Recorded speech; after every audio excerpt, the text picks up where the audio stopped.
우리나라 옛이야기 3편. 첫 번째 이야기, 장기전. 옛날 깊은 산속에 꿩 가족이 살았어요. 사람들은 엄마 꿩을 까투리라고 불렀어요. 까투리는 생김새가 닭과 비슷하죠. 하지만 아빠 꿩은 달라요. 아빠 꿩은 장기라고 부르는데 목덜미부터 꽁지까지 알록달록한 깃털이 멋지게 나 있답니다. 저 알록달록한 깃털 좀 봐. 장기는 정말 멋지다니까. 장기는 산속 동물들의 부러움을 한몸에 받았어요. 하지만 화려한 깃털 때문에 꿩 가족은 늘 숨어 다녀야 했답니다.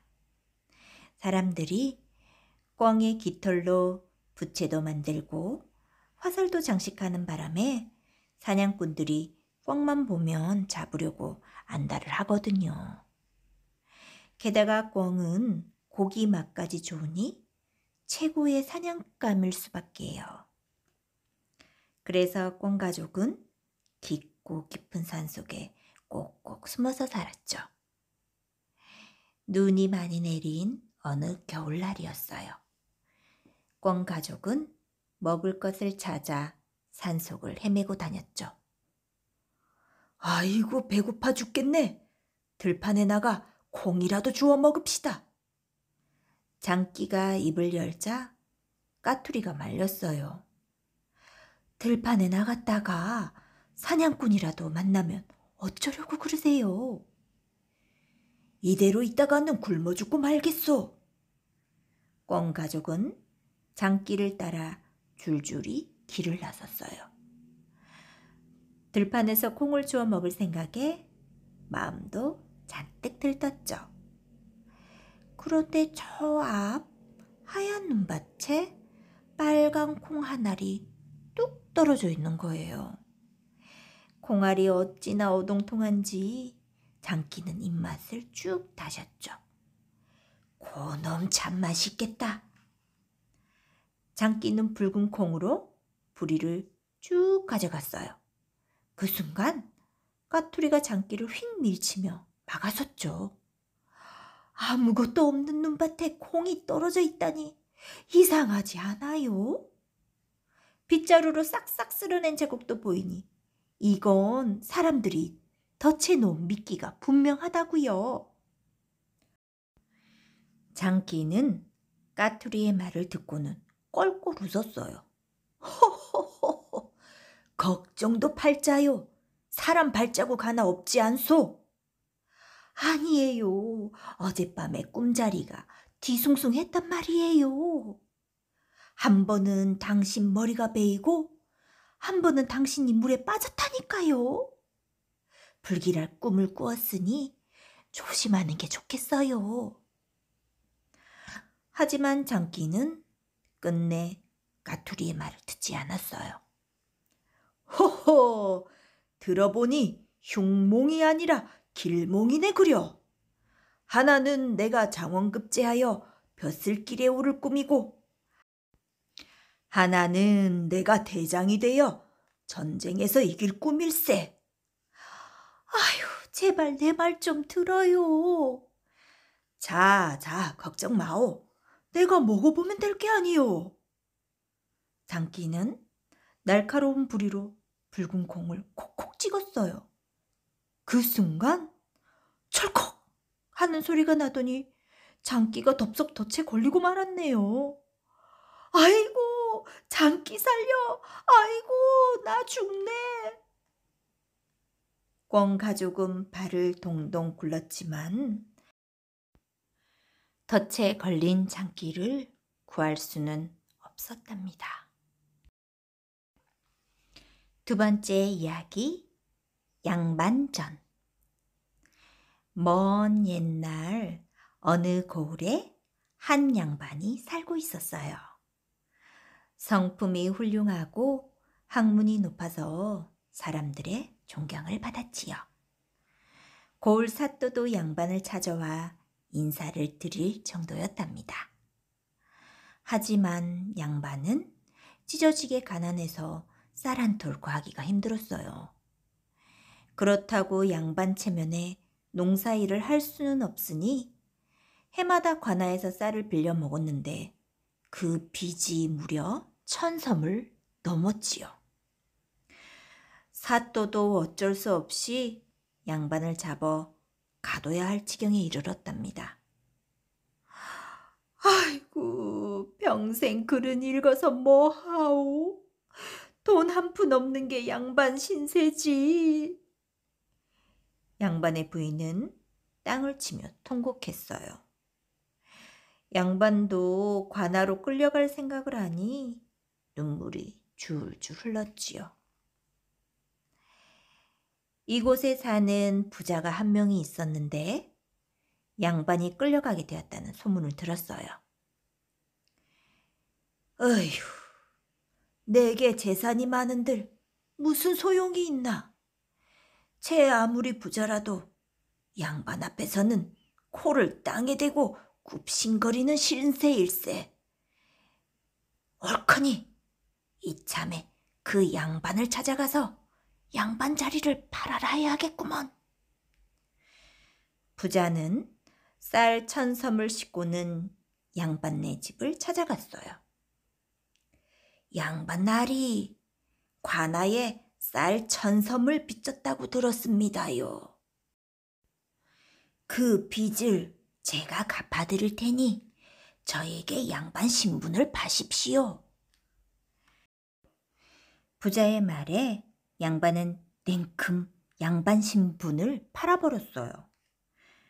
관아에 끌려가는 것보다 훨씬 낫다고 여겼죠.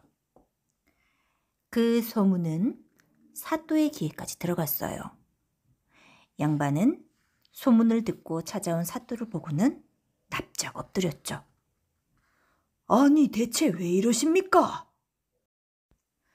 나리, 제가 양반 신분을 팔아 관아에 진 빚을 갚았습니다. 이제 저는 미천한 놈이었고 저 앞에 사는 부자가 양반이 되었습니다요. 양반을 사고 파는 일을 말로만 해서는 안 되지요. 내가 양반 증서를 만들어 드리겠소. 사또는 부자를 관아로 불러들였어요. 부자께서 양반을 사셨다고 들었습니다. 제가 양반의 도리를 적은 증서를 만들어 드리지요. 사또는 종이에 깨알 같은 글씨를 써내려갔어요. 자고로 양반이란 아침 일찍 일어나서 하루 종일 글을 읽고 배가 고파도 참아야 하고 손으로 돈을 만져서는 안 될 것이며 더워도 벗어서는 아니 된다. 그리고 국을 후루루 소리내며 먹어서는 안 됩니다. 사또는 숨 한 번 쉬지 않고 계속 글을 읊었어요. 한참을 듣고 있던 부자는 참다 마침내 소리쳤어요. 아니, 왜 그리 지킬 것이 많소? 허허, 아직 멀었습니다. 추워도 화로에 불을 쬐지 말고 말을 할 때 침을 흘려서는 안 될 것이며 막걸리를 들이킨 다음에는 수염을 쪽쪽 빨지 말 것이며 잠깐 멈추시오. 부자는 사또의 입을 틀어막고는 고개를 살랑살랑 저었어요. 아이고, 그만두시구려. 이런 게 양반이라면 저는 안 하렵니다. 부자는 그 길로 횡하니 관아에서 달아나 버렸어요. 그리고는 평생 양반이라는 말을 입에 올리지도 않았답니다. 세 번째 이야기, 아씨와 바느질 7친구. 옛날 어느 거울에 바느질을 썩 잘하는 아씨가 살았어요. 아씨에게는 바느질을 도와주는 7 친구가 있었죠. 자, 가위, 바늘, 실, 골무, 인두, 다림이었어요. 하루는 아씨가 살포시 낮잠을 자고 있는데 자 부인이 나서며 말했어요. 아씨가 바늘을 잘하는 건 다 내 덕분이지. 내가 이 큰 기로 길이를 척척 재지 않으면 어떻게 옷을 만들겠니?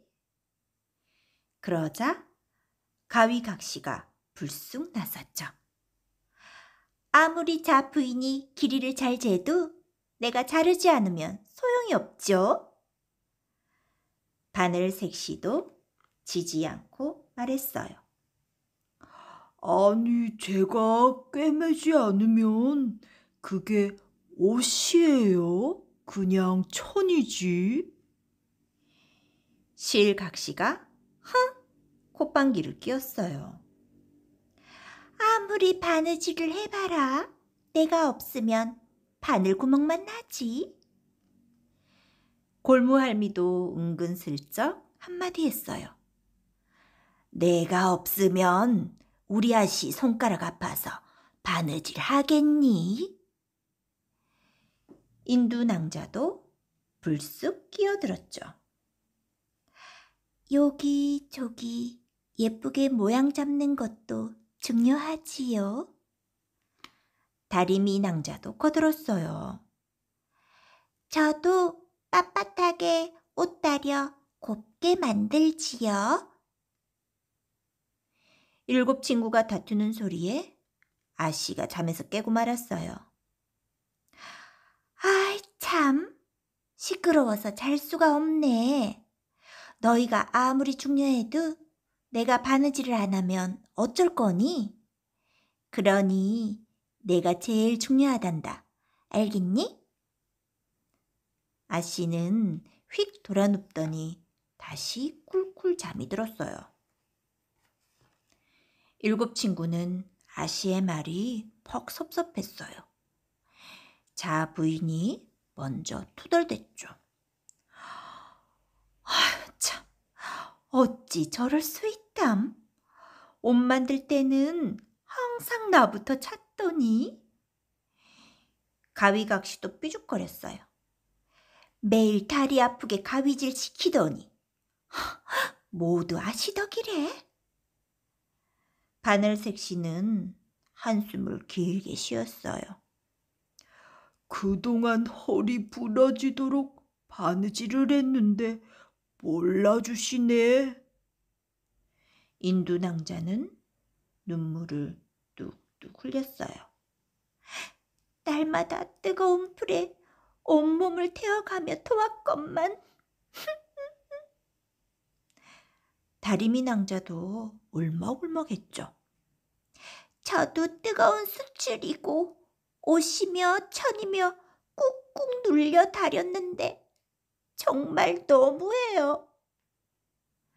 다들 훌쩍거리는 소리에 아씨의 잠이 또 깨고 말았어요. 너희는 내 탓만 하는구나. 다시는 바느질을 안 할까 보다. 그러자 골무할미가 얼른 아씨를 달랬어요. 아유 아씨, 다들 철이 없어 저럽니다. 그동안 쌓은 정과 노력을 봐서 한 번만 용서해 주세요.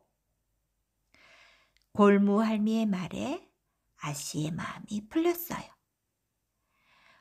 골무할미를 봐서 이번만 봐주마. 아씨는 골무할미를 어여삐 여겨 비단주머니에 넣어서 늘 몸에 지니고 다녔어요. 제 잘난 척을 하던 친구들은 부끄러워서 얼굴이 빨개졌죠. 그 뒤로는 모두들 겸손하게 제 할 일을 했대요.